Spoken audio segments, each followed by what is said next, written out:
Bonjour,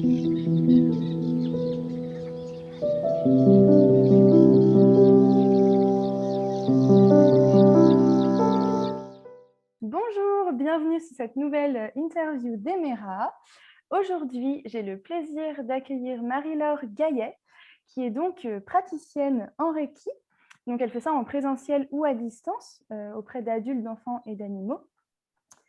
Elle vous expliquera un petit peu plus comment ça se passe à distance et tout après. Elle est aussi formatrice en Reiki et formatrice en communication bienveillante, qui est donc inspirée de la communication non violente de Marshall Rosenberg. Et donc, elle forme en fait auprès des entreprises et auprès des particuliers. Bonjour Marie-Laure, merci d'avoir accepté de participer à mes interviews. Ouais, bonjour Stéphane, merci pour ton invitation. Alors du coup, on va parler aujourd'hui de Reiki. Est-ce que tu peux nous expliquer un peu ce que c'est que cette énergie thérapeutique, d'où ça vient et comment c'est arrivé dans ta vie? Tu l'as très bien dit, c'est effectivement une énergie thérapeutique que moi j'ai découverte en 2016. À cette époque, je travaillais à Toulon et j'avais une collègue et amie que je voyais en dehors du boulot et quand j'avais une migraine ou une douleur X ou Y, elle me faisait très rapidement un soin de Reiki. Donc moi, je ne connaissais pas du tout. Et elle m'a expliqué un petit peu comment ça fonctionnait. Puis un jour, elle m'a dit, Marie-Laure, moi, je trouve que le Reiki t'irait super bien. Tu devrais te former. Et comme moi, j'ai une nature curieuse et que j'aime bien apprendre certaines choses et que je suis particulièrement intéressée par tout ce qui touche à la santé de manière très large, quand j'ai quitté cet emploi à Toulon, je me suis dit, tiens, je vais effectivement me former au Reiki, puis je verrai bien si ça me plaît. Donc, le Reiki, on peut se former en 4 niveaux qu'on appelle des degrés. Donc, moi, j'ai fait d'abord le premier degré, ça m'a plu. Puis, Christelle, qui m'a formée, a proposé une date pour le deuxième degré, je l'ai fait. A proposé une date pour le troisième degré, je l'ai fait aussi. Et finalement, j'ai terminé toute la formation, puisque je suis allée jusqu'au 4e degré. C'est ça qui me permet aujourd'hui d'être formatrice en Reiki. Et en fait, j'ai aimé découvrir cette énergie thérapeutique, j'ai aimé la pratiquer. Et arrivé au bout de la formation, une autre de mes amies m'a dit, mais Marie-Laure, maintenant que tu es entièrement formée, pourquoi tu ne l'utiliserais pas pour le grand public, hein, entre guillemets. Donc, après ça, j'ai décidé d'en faire aussi mon métier. Alors, le Reiki, c'est une énergie qui vient du Japon, qui a été, on va dire, entre guillemets, découverte par un monsieur qui s'appelle Mikao Usui à la fin des années 1800. Donc, il y a une légende qui dit que Mikao Usui, qui a toujours eu un don énergétique dans les mains et qui a eu une vie spirituelle, une recherche spirituelle tout au long de sa vie, autour de 60 ans, il a décidé d'approfondir cette recherche spirituelle. Il est donc allé sur une montagne, où il est rentré en méditation et au bout de 3 semaines, il a reçu, venant du ciel, cette énergie. Donc voilà, ça c'est pour la petite histoire qui illustre, entre guillemets, voilà, l'arrivée du Reiki sur Terre, si je puis dire. Et Mikao Usui a décidé que cette énergie devait être mise à disposition au grand public. Donc, il a fondé une école qui d'abord est restée vraiment dans les frontières du Japon et qui, au fur et à mesure des personnes qui ont pu être formées au Reiki, mais aussi bénéficier des soins de Reiki, a dépassé les frontières du Japon pour s'étendre aux États-Unis, en Europe, etc., au fur et à mesure des années. Et donc moi, grâce à cette sortie des frontières japonaises, j'ai pu découvrir ça en 2017 avec Christelle Cervona qui m'a formée. Okay. Le Reiki, c'est donc une énergie qu'on apprend à canaliser. Moi, je n'ai pas reçu un don. Contrairement à Mikao Usui, je n'ai pas reçu de don. Mais j'ai appris effectivement à canaliser cette énergie. Et pour apprendre à canaliser cette énergie, il faut donc être initié, c'est le terme qu'on utilise, par une personne qui a effectué le 4e degré de Reiki, donc qui a fait toute la formation, parce que c'est cette personne qui va permettre d'ouvrir le canal de réception de l'énergie aux stagiaires. Voilà. Donc moi, on a ouvert mon canal, entre guillemets, lors des différents degrés de Reiki que j'ai effectués. D'accord, donc une énergie qui vient d'en haut et qui passe à travers ton canal, le canal des personnes qui sont initiées. Exactement. Ok. Exactement. La personne qui est initiée au Reiki, pardon, excuse-moi, c'est vraiment une personne qui va vraiment avoir la fonction de canal. Moi, je ne donne rien de mon énergie quand je fais un soin de Reiki. Je ne prends rien de l'énergie de l'autre non plus, de la personne qui vient me voir. Je vais vraiment être le transmetteur d'une énergie que je vais donner par les mains, puisque en Reiki, on travaille essentiellement avec les mains. Ça se voit particulièrement en présentiel, mais même quand je travaille à distance sur une photo, moi, je vais poser mes mains sur la photo que les gens vont m'envoyer et c'est par mes mains que l'énergie va être transmise à la personne ou à l'animal qu'elle vient recevoir. D'accord, d'accord, d'accord. Mhm. Et du coup, à quoi ça sert? Pourquoi aller voir un praticien en Reiki? Comment ça marche? Comment on est soigné par l'énergie du Reiki, en fait? Alors moi, les personnes qui viennent me voir, alors quand il s'agit d'enfants, donc c'est les parents qui s'adressent à moi inévitablement, et très souvent, les parents viennent me voir pour deux choses en particulier. C'est souvent les problèmes de sommeil de l'enfant, ou l'enfant fait des crises. Il n'arrive pas à s'endormir le soir. Depuis que, alors, il y a des événements très précis. Depuis que son petit frère est arrivé, notre enfant, il est très agité le soir. Avant, on arrive à avoir un temps calme avec lui. Maintenant, c'est plus le cas. Il se met à crier, on ne sait pas pourquoi. Donc, c'est très souvent ce que je pourrais appeler des crises émotionnelles, entre guillemets, et des problèmes d'endormissement. Ça, c'est vraiment pour les enfants. Pour les adultes, les gens viennent me voir vraiment pour des choses extrêmement variées. Ça peut être des douleurs physiques, une tendinite qui passe pas, un mal de dos récurrent, etc. Des migraines, par exemple. Ça peut être pour des choses un petit peu plus floues pour les personnes, c'est-à-dire qu'elles sentent qu'elles ont envie de changement dans leur vie, mais ça bloque, ça coince, elles n'arrivent pas à faire le premier pas vers ce changement. Ça peut être un déménagement, changer de travail, demander une augmentation, enfin, ça peut être extrêmement varié. Les personnes peuvent aussi venir me voir parce qu'elles sentent que émotionnellement elles ont besoin d'un soutien, soit parce qu'en ce moment elles font un peu voilà, des vagues, elles ont des hauts et des bas qu'elles expliquent ou qu'elles n'expliquent pas, mais en tout cas elles ont besoin d'être soutenues, soit elles ont plutôt de morale dans les chaussettes et elles ont besoin d'être accompagnées. Et moi j'accompagne aussi, j'ai certaines personnes qui sont venues me voir notamment pour limiter entre guillemets les effets secondaires qu'elles ont pu avoir suite à des chimios. Donc voilà, il y a des effets secondaires qui persistent dans le temps, il y a des douleurs qui reviennent en fait, c'était parti. Et le Reiki peut aider à accompagner ces moments-là et à soulager les douleurs physiques qui peuvent être présentes, notamment après les chimios, en l'occurrence. Le Reiki, il est adapté pour toute personne qui souhaiterait retrouver un mieux-être, quelle que soit sa situation, que ce soit une situation d'ordre émotionnel, enfin, en tout cas, que ce qui lui pose problème à ce moment-là, ce soit plus de l'ordre émotionnel ou de l'ordre physique, et qui a besoin de soutien. Moi, ce que j'aime beaucoup dans le Reiki, c'est que c'est une énergie, je dis souvent que c'est une énergie qui est bonne. C'est-à-dire que le Reiki va toujours aller au bon endroit, quand bien même ce n'est pas l'endroit que vous avez identifié. Tu as une tendinite, admettons, tu voudrais que ce soit ton épaule qui soit soulagée, et bien parfois ce sera une autre zone qui va être harmonisée par l'énergie du Reiki, soit dynamisée, soit détendue. Et c'est le soulagement de cette autre zone, par exemple, qui va contribuer à la guérison de la tendinite. Voilà, donc le Reiki va toujours aller là où il est nécessaire d'aller et c'est une énergie qui ne peut jamais faire de mal. Après un soin de Reiki, on peut avoir ce qu'on appelle la crise de guérison, c'est-à-dire une flambée des symptômes qui va peut-être durer 2 jours, 3 jours, pour ensuite à nouveau descendre et s'arrêter. Les symptômes vont redescendre, voire s'arrêter. Mais ça fait partie du processus de guérison. Et bien entendu, le Reiki ne fait pas de miracle, mais comme les médicaments n'en font pas, parfois on a une très grosse migraine et on a beau prendre notre anti-inflammatoire habituel, la migraine ne passe pas. Et ben, le Reiki, il soigne quand il peut soigner, et à nouveau, ce n'est pas une solution miraculeuse, ça ne remplace pas la médecine allopathique, c'est complémentaire, et ça apporte ce que ça peut apporter au moment T à la personne.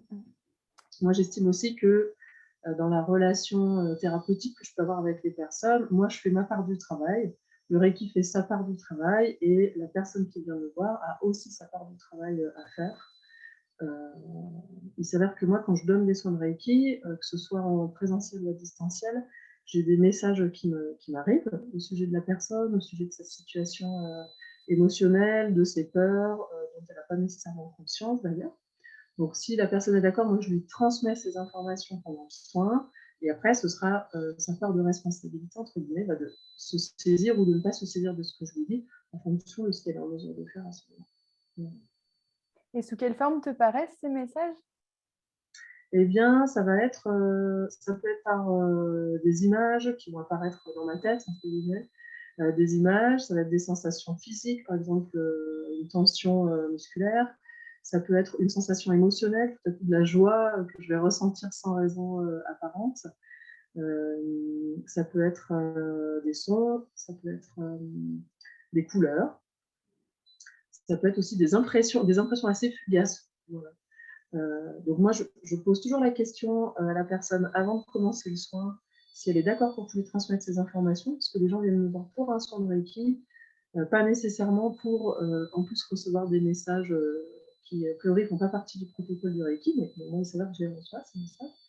Et si la personne est d'accord, je lui transmets, soit pendant le soin, soit après le soin. Parce qu'il y a des personnes qui aiment bien pendant le soin juste fermer les yeux, se laisser aller, ils n'ont pas spécialement envie de discuter ou de m'entendre parler. Mais voilà, je leur donne les infos que je reçois, si elles sont d'accord. Et des fois, moi, je ne sais pas ce que je reçois. Enfin, je leur dis ce que je vois, je leur dis ce que j'entends, ce que je ressens. Après, ça leur parle ou pas, mais moi, des fois, je vois des images, je ne sais pas ce à quoi ça correspond pour la personne. C'est elle aussi qui va interpréter ce que je lui dis. En tout cas, ça peut peut-être faire écho chez elle.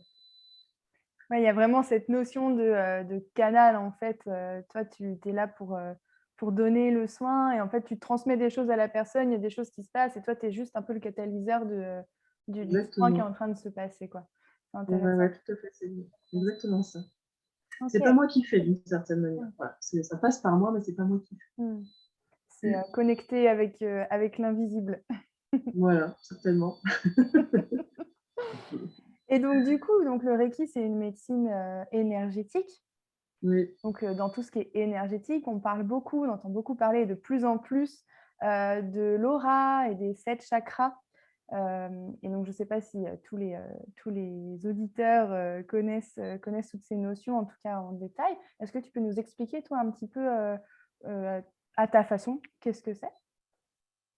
Alors effectivement, notamment dans les soins de Reiki, moi j'ai appris à travailler à l'aide de l'aura et sur les 7 chakras. C'est-à-dire que dans un soin de Reiki, notamment ce qu'on va faire, c'est que l'une des premières choses que je vais faire, c'est scanner l'aura de la personne. Alors, il faut savoir qu'il y a des thérapeutes, dont je ne fais pas partie, qui sont en capacité de lire l'aura. Moi, en Reiki, j'ai pas appris ça et c'est pas ce que je sais faire comme ça spontanément, mais il y a quand même un scan, c'est-à-dire que je vais passer ma main au-dessus de l'aura de la personne pour voir s'il y a des zones denses, des zones plus fraîches, des zones plus chaudes. Ça me donne déjà une première indication sur les points qui vont être à travailler ensuite pendant la suite du soin de Reiki.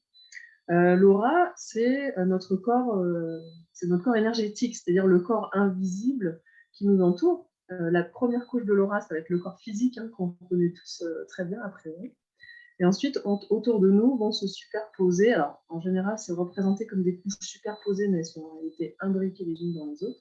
Différentes couches énergétiques impalpables que moi, pendant mes formations Reiki, donc j'apprends aux personnes qui viennent se former à percevoir la couche la plus proche de notre corps physique qu'on appelle le corps éthérique.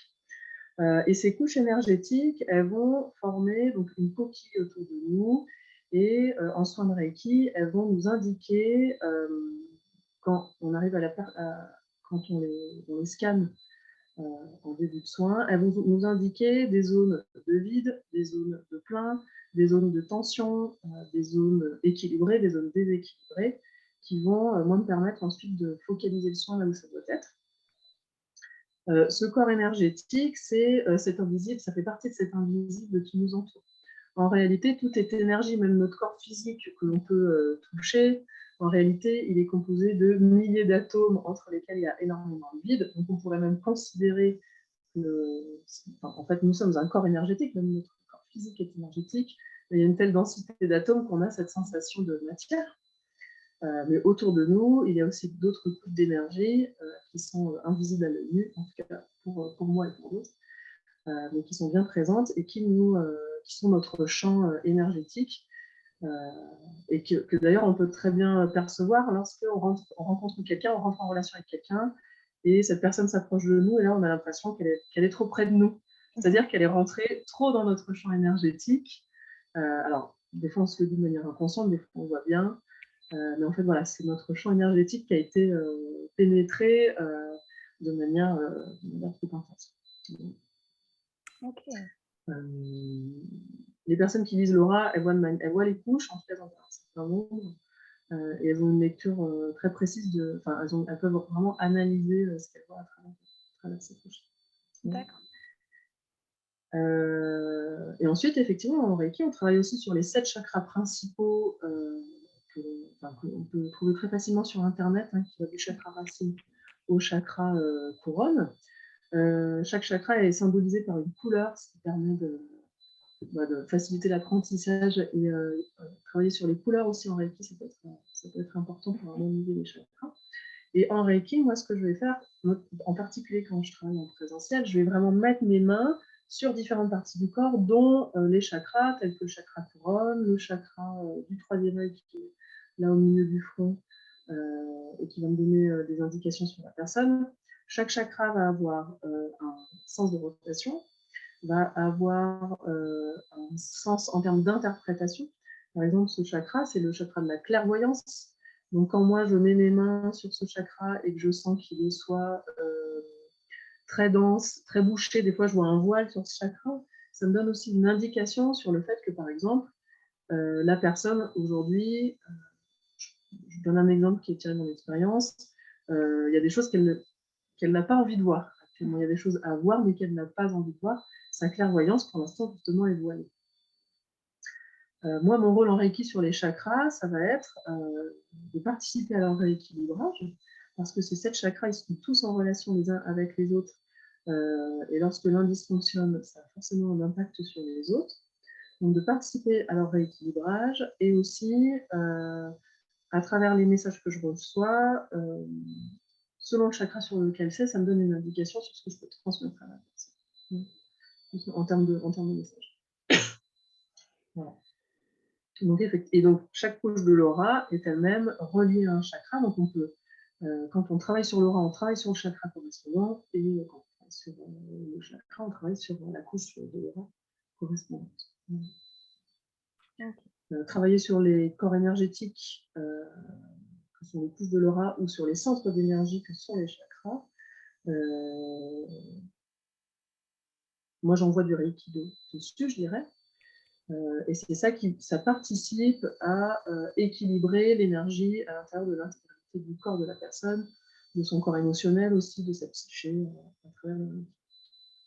Ouais, c'est relié un petit peu à chaque partie de la vie, en fait. Ça ne s'arrête pas au physique, ça ne s'arrête pas enfin, c'est physique, émotionnel, mental, et aussi causal, enfin, de tout ce qui se passe dans sa vie. Ça peut être lié à des chakras dysfonctionnants, ralentis, ou ce genre de choses, quoi. Alors oui, effectivement. Et moi, dans les soins que je donne en Reiki, je travaille bien sûr. Quand les gens viennent me voir, par exemple, pour reprendre l'exemple de la tendinite, quand ils viennent me voir pour soulager une douleur à l'épaule, bien entendu que je travaille spécifiquement, je fais le soin complet, mais j'apporte une attention particulière sur la zone concernée, en l'occurrence l'épaule. Mais inévitablement, comme l'énergie du Reiki va aller là où pour elle il est nécessaire d'aller, il va y avoir tout un travail sur le physique, mais pas seulement. Moi, j'ai des personnes sur qui j'ai pu travailler pour de la physique, et elles, leur crise de guérison s'est traduite par quelques jours de gros chagrin ou de surexcitation.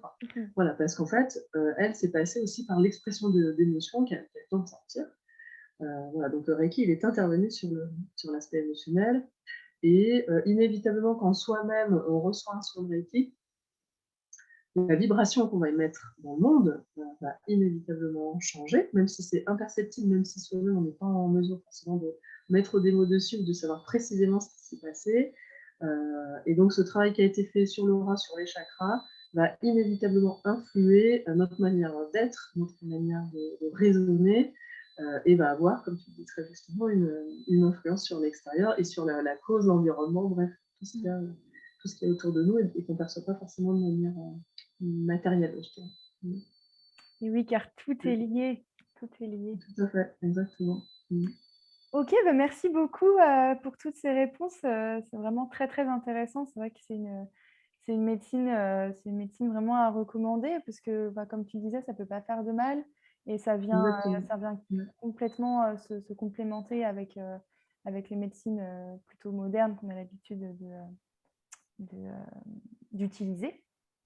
Mmh. On arrive maintenant à ma petite question rituelle. Marie-Laure, est-ce que tu peux me dire, c'est quoi pour toi l'amour? Eh bien, bon, pour moi, il y a différentes, formes d'amour inévitablement. Il y a, cet amour, très, incarné, hein, qu'on va rencontrer, dans nos relations familiales, nos relations amicales, nos relations avec nos animaux, voilà, et la relation que l'on a à nous-mêmes aussi. Je pense que dans notre monde actuellement, on a tendance à oublier que la première personne avec laquelle on est en relation, du premier jour où on donnera un souffle, ou en tout même de l'instant où on sera dans le ventre de notre mère jusqu'à notre mort, bah, c'est avant tout nous-mêmes.